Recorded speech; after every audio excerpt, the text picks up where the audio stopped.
deri la woon gis nga tey ñoom ñoo protégé ñi ba ñu ñibbi mais aussi ku mel ni Mame Matar Gueye xëy na ñoom ñëpp ñoo doon organiser mais mën nañ ko cee seppi parce que wax dëgg fa yàlla am na intervention boo xam ne def na ko ci ba tax ñu mën a ñibbi malgré que comme li ñu wax rek yoon mën na ci def liggéeyam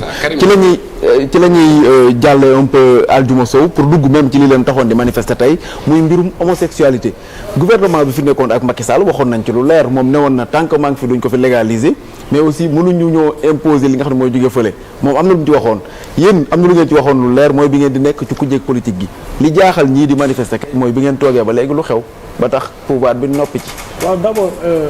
Issa nga permettre ma masawu sa naataango yi nga xam ne vraiment fitnaal nañ leen buntu xatal nañ leen yaakaar naa image yi moom kenn du ko naatable di wax nag attaque bi nga xam ne dañ leen ko attaqué Sénégal lañu attaqué parce que xam nga dëkk liy def société valeur la en fait ce sont les valeurs qui fondent l'identité d'une société te Sénégal dafa bokk ci suñuy valeur ce qu'on appelle la liberté d'expression et la liberté d'opinion ñu mën koo ci cadre bii ñuy wax ñu mën koo méngaleeg ce qu'on appelle la liberté de la presse donc képp koo xam ne attaqué nga liberté boobu parce que li am tey c'est une attaque c'est une charge contre la liberté d'opinion et la liberté de la presse donc bu nit ñi gis rek ne Walfadjri en tant que média la ñu attaqué mais c'est toute la société sénégalaise parce que une des valeurs yi nga xam ne moo fondé suñu vivre ensemble tey moom la ñu attaqué may wax nag que ne lii li muy wone rek mooy idée bi nga xam ne moo fi nekkoon ba yóbbu ba ñu coupé signal Walfadjri jàpp naa ne dëgg la def nañu alternance politique le 24 mars 2024 mais nañu jàpp ne idée boobu ba léegi moo ngi law ci biir société bi idée bu mel noonu nag li koy fànk dafay bokk ci ñun ñëpp ku nekk assumer say responsabilité état li nga xam ne moo ko war ci presse bi mooy mu organiser ko mu jàppale presse te yaakaar naa ñëpp gis nañ li nga xam ne lancé nañ ko comme politique ci fan yi ñu génn maanaam réformé nañu paysage bi aussi am na agence boo xam ne taxaw na pour jàppale presse mais aussi acteur presse bi je pense que léegi émergé na ci sa kàddu naataangu chroniqueur yi mooy ñëw aussi li nga xam ne yoon may na leen ko ci wàllu droit nañ ko exercer ba mu mot mais population bi également ñu taxaw politiquement sanctionner cette pensée wala cette idée qui consiste à combattre toute opinion discordante donc loolu mu nekkoon parenthèse boo xam ne bëggoon naa koo addu ci loolu di exprimer toute ma solidarité par rapport au groupe Walfadjri mais au-delà toute la presse sénégalaise bu loolu weesoo nag par rapport à cette thématique je pense que kuréel bi nga xam ne moom moo émergé ci décennie bi ñu génn comme étant plateforme bi nga xam ne foofu la ñuy défendre mbir moomu noonu wala foofu lañ koy mooy cadre de lutte pour que ñu yegg ci changer code pénal bi fexe ba li nga xam ne moom moo jëm ci wàllu borom ñaari tur yi ñu leeral ko identifier ko clairement comme mu doon loo xam ne dañ koo sanctionné ci suñu code pénal mooy ànd sàmm jikko yi yaakaar naa képp ko xool actualité bi nga xam ne am na fan yi mooy gis nga ne ñoom déposé nañ seen projet de loi au niveau de l'Assemblée nationale ba li nga xam ne mooy groupe parlementaire bu Pastef te Ayib Daffé jiite ko recevoir nañ leen suma juumul li may wax nii bu motee ci ñaari fan ci la yem waxtaan nañu ak ñoom am nañu ak ñoom séance de travail pour xool ensemble naka la ñuy ba modification boobu nga xam ne war nañ ko indi ci code pénal bi ñu modifier ko may wax nag ne loolu bu ci benn sénégalais am xel ñaar insha allah ni nga xam ne noonu lañ ko doon xeexee bi ñu nekkee ci opposition yàlla def tey sénégalais yi wóolu ñu jox ñu majorité bi li ma gëm mooy li nga xam ne mooy suñuy député yi nekk assemblée nationale dinañu fexe ba loolu ñu dugal ko ci code pénal bi may wax nag ne politique publique processus la doo loo xam ne da ngay xëy rek dem assemblée rek voté ko mais bu ñu nee loi dafa am ñoo xam ne ñoom la ñu dénk loolu wala ñoo ko jàng ñoom ñoo ko xam bu ñu demee assemblée tamit ñëpp xam nañ assemblée dafa am lu mu tëddoo dafa am lu ñuy woowee procédure parlementaire loolu nag du loo xam ne da nga koy def ci benn fan wala ci ñaari fan donc li may ñaan ñëpp foofu rek mooy ñu ànd ak dal ñu ànd ak sérénité te xam ne ni nga xam ne noonu la ko sénégalais yi bëggee mooy ñu fexe ba suñu cadre normatif mooy suñu code pénal ak suñu code pénal procédure pénale ñu fexe méngale ko ak li nga xam ne mooy bëgg-bëggu sénégalais yi mooy ñu fexe ba li nga xam ne mooy homosexualité ak lépp loo xam ne moom moo ko wër te muy nuroog moom ñu fexe ba duñ ko mos a légaliser ci suñu réew mi nga xam ne mooy Sénégal loolu moo newoon suñu position démb mooy suñu position tey te incha allah suba dinañ fexe ba dëggal ko ci ay loi yoo xam ne ñëpp dinañ ci teg seen bët. est-ce que Macky Sall tanewul un peu parce que yéen bindoon ngeen yóbbul leen ñu rejeté ko après boobu sax campagne nañ ko législative yoo xam ne moo indi woon même ballottage ci dëkk bi ñi am 83 ñi am 82 députés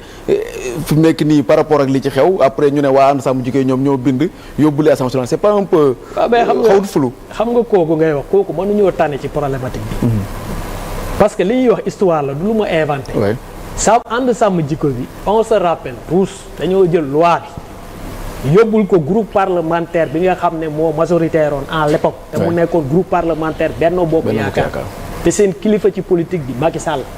bi ñu ko déposé ci bëccëg ndar kàmb ci kanamu Sénégalais yépp dañoo jël loi boobu taxañ ko sànni ko ci biti ñun barki dem bi sàmm jikko yi demee suñu groupe parlementaire dañ leen recevoir waxtaan ak ñoom bu paree jël ay engagement donc non seulement ci démarche bi y a une rupture mais non seulement également ci intention y a une rupture parce que Macky Sall li mu doon wax ci wax la yem mais ñun dañu ne dañuy weesu wax dañuy fexe dëggal li nga xam ne moom lañ doon wax sénégalais donc ci wàllu woowu mënuñu yem ak ñoom te même boo dégloo discours yi parce que am na tey benn acteur politique boo xam ne gis naa ko fa mu wax fa xam nga booy déglu ñi doon manifester tey dañu ne nañu criminaliser mais moom ba mu jëlee micro bi dafa ne duñ ko fi légaliser donc waroo sax am na ci kàddu yi moo tax aussi may wax ñi nga xam ne ñoo doon manifester tey nañu prudent trop te xam ne gëwuma ne ñoom li nga xam ne moom lañ doon xeex démb te di xeex ñi fi nekkoon gëwuma ne ba léegi ñooñu fekk si nañ leen ci li ñu bëgg tey. Djibril ñu ngi ci côté boobu par rapport ak wàllum homosexualité criminalisation ci wàllum loi beeg yooyu est-ce que loi bi jàpp nga ne waruñu ko mën a tëggaat càmbaraat ko ba mu gën a leer ñenn ñi ñu ngi naan aussi faaw ñu xool bu baax lan lañ ciy bind réellement parce que loi soo xasee ba bind day jàll. et ça s'applique à tout le monde. Oui, tout à fait voilà jërëjëf nga may ma rek ma peut-être ma ñaawlu bu baax li nga xam ne moom moo xew ci manifestation boobu. Journalistes yi nga xam ne agressé nañ leen ci manifestation quelle que soit par ailleurs la raison. loolu nag dañ ko waral ràññatle ak initiative bi ci boppam. initiative bi ci boppam jàpp naa ne initiative bu baax la bu juste la d'abord les Sénégalais bu ñu kontaanul ci mbir am nañu droit manifester am nañu droit marche. kooku c'est un droit constitutionnel boo xam ne reconnaître nañ ko Sénégalais yi donc def nañu demande pour déclarer nañu def seen marche ñu autoriser leen ñu def marche bi donc ba foofu amul benn problème maintenant bu fekkee ne ci biir marche boobu dafa am ay journalistes yu ñu agressé ñi nga xam ne ñoom ñoo organiser marche bi am nañ ci responsabilité. Je crois que mbir mi dafa am 3 niveaux de responsabilité ñoom am nañu responsabilité état bi am na ci responsabilité journalistes yi ci seen bopp am nañu responsabilité. Alors ñoom seen responsabilité mooy que ñoom ñi organiser mbir mi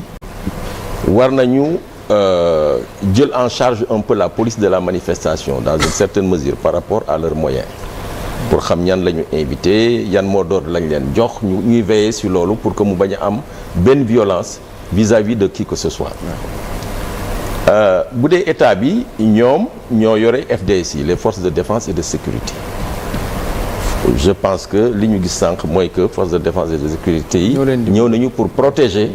la presse et ça c'est une excellente chose. Je pense que loolu effectivement moo war doon seen taxawaay. Maintenant en ce qui concerne mais loolu doyul je pense que manifestation yi li ko organiser loi bi nga xam ne ci la ñu sukkandiku mooy la loi 78/02 du 29 janvier 1978 Sénégal loi boobu moom moo ŋànk affaire manifestation loi boobu nag dafa yàgg war nañ ko réactualiser et je pense que cette loi ne prend pas en charge la défense des forces de l'ordre d'une certaine manière parce que ñoom aussi il est arrivé que ñu leen di violenter les forces de l'ordre les journalistes également or sans ces deux forces-là sans les journalistes sans les FDS une manifestation normale ne peut pas avoir lieu donc la loi 78/02 war nañ ko xoolaat il y avait un accord dans le dialogue de 2019 sur ça pour revoir la loi et la conformer à la constitution actuelle. Je pense que ce serait une opportunité pour introduire certains aspects pour prendre en charge la question des journalistes et la défense des FDS. Enfin, la responsabilité des journalistes mooy que am na yu bëri yu nit ñi di def également ñàkk a xam moo tax ak désinformation waaw dañ leen wax ne voilà kii comme ni ko Pape Sané doon wax moom mooy wax telle et telle chose nangam de bouche à oreille Walfadjri léegi bon sur cette question nangam etc. et les gens y croient. Donc les professionnels de l'information aussi am nañu devoir et responsabilité de faire une éducation par les médias, une éducation aux médias vis-à-vis des populations pour que ñu xam bu baax vraiment li nga xam ne rôle média yi ak li ñuy liggéey ak vraiment quel que soit li ñu wax attitude bi ñu war a am vis-à-vis de ces médias là qui font une mission de service public. Voilà. léegi li waraloon manifestation bi mbirum góor jigéen borom ñaari tur yi Sénégal loi bi lan nga ci xalaat par rapport ak ñoom ñu réclamer ñu criminaliser ko une bonne fois pour tout. waaw loi bi parce que loi bi dafa leerul ni mu mel ci code pénal bi qu'il est contre nature la ñu wax. acte contre nature. acte contre nature xam nga loolu leerul acte contre nature mën nga ci dugal lu la neex. Je pense que dañu war a nommer de façon précise la chose mooy affaire wu góor jigéen. ñu condamné ko ba pare criminaliser ko en tout cas def ci des peines suffisamment sévères pour dissuader cette affaire-là qui est contre nos valeurs contre nos principes vraiment suñu aada ak suñuy principes ak suñuy valeurs yëpp quoi. Pape Moussa lan moo bloqué mbir yi 2023